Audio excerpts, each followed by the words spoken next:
Well, thank you very much, Mr. Chairman, and thank you to you and Senator Thune for this important hearing. As we consider major investments, and this couldn't be more timely, this hearing, in infrastructure, we want to make sure that our networks are what we call future-proof, and that they also, as the focus here today, are better able to respond to emergencies.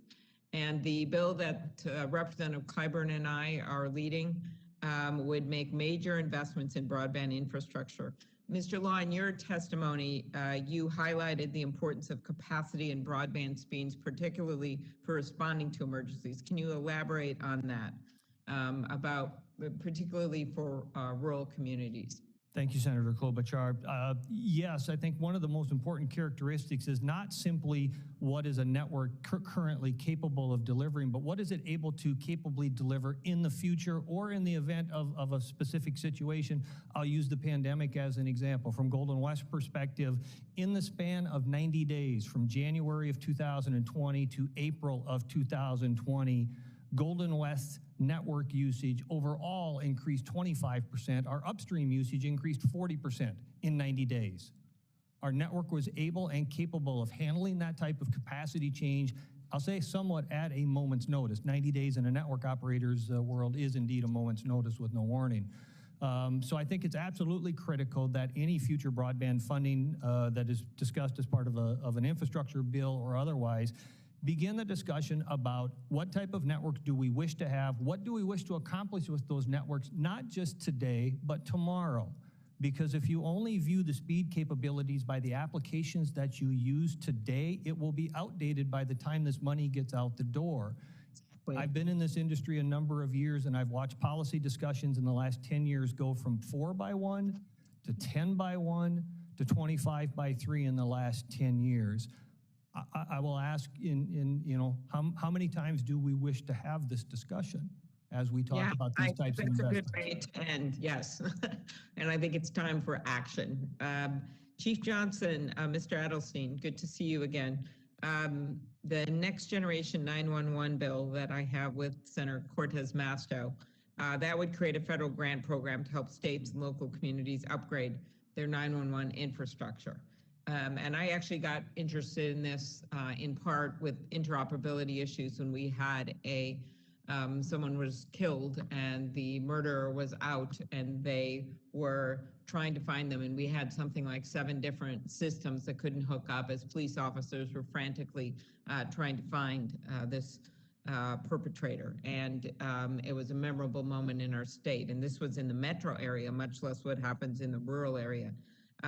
Chief Johnson, in your testimony, you emphasize the need to invest in the Next Generation 911. As the former vice chair of FirstNet, what lessons can we learn from FirstNet? And then I'd ask you, Mr. Adelstein, a recent study found that 240 million 911 calls are made every year. Talk about upgrading 911. I'll start with you, Chief Johnson. Thank you, Senator Klobuchar. Yes, it is true. All emergencies start at a public safety answering point, and it is Next Generation 911 that will drive the capability of those centers into the future. Unfortunately, we're a bit behind in that area. So public safety community would urge Congress to support the Next Generation 911 legislation and update these important centers. Again, that's where all emergencies start. And I would agree. I think it's very important that we do invest in that. I'm particularly concerned about states that divert E911 funding to non-E911 purposes, which is happening across the country. Those funds that are being raised for that purpose should be used for that purpose. And when it comes to future-proofing, I just want to go back to the earlier question. I mean, we have to be careful about investing in networks that only have one type of capability. For example, aerial fiber is particularly exposed to the elements and what can happen in the case of a fire or wind or storm or hurricane, even ice storms. Those networks can go down. That's not future-proof. You put all your eggs in the basket of one type of technology that's very exposed and not have multiple technologies be allowed to be considered. I don't think you're gonna have networks up and running when you need it. And when it comes to operational expenses that Mr. Law was talking about, if there's not enough customers basically to sustain that project going forward, and there's a ice storm, there's fiber cuts in a fiber line that's going over long aerial distances, serving a very few number of customers, there isn't the wherewithal to do that. And those networks won't be around for the long haul. They won't be there to provide decent service to customers, or if they survive at all, they won't be there to provide service. So when it comes to future proofing, we better make sure that we're only giving funding to well-run organizations like Mr. Laws and Golden West, and we better make sure that it's being distributed widely to a number of technologies that can be a sustainable network with a multiplicity of options. Thank you. Mr. Feld, just one last question. You note that natural disasters accounted for 24% of outages. Our country has the second highest number of natural disasters in the world. In your view, what key measures should we consider to ensure our networks are less vulnerable to the natural disaster outages? Mr. Feld. We need to prioritize backup power, not merely on site, which a number of folks have pointed out, but also in people's homes. Communications is in public safety and emergency two-way now, not simply one way. And so we need to make sure that we have reliable backup power everywhere in the network.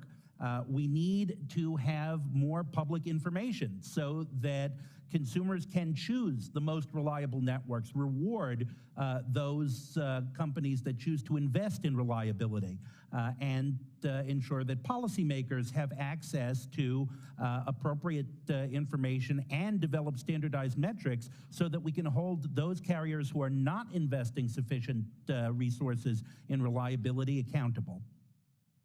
Thank you very much. Thank you, Senator Klobuchar.